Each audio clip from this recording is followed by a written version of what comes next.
The biggest problem with citing science as a reason to use purely positive methods in dog training is that science is junk science, and let me explain why.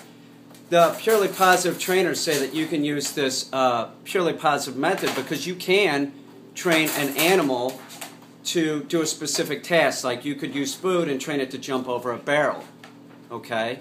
But the biggest problem with food training is that it's tied into the animal's survival, number one.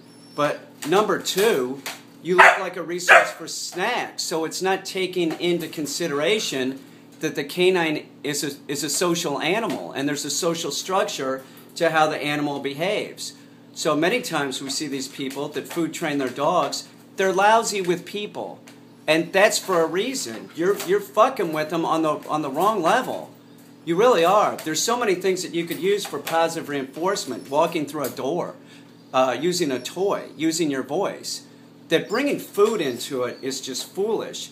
And don't listen to anybody that's saying, you know, science says that this is so, because it's not really so, because it's only taking into consideration that you can teach an animal to do a specific task. Not how they're going to function around the mailman, or your children, or your wife. Do you understand? There's more to owning a dog than, you know, like a food trainer. They put their blue ribbons up on the wall or whatever and say, look at what I taught my dog to do. Yeah, but is it good with people?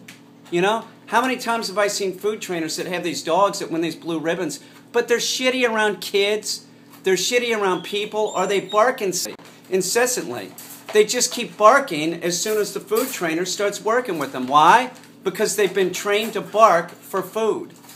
You know, they're not well trained, and they're not a safe dog in a human society, and that's the problem.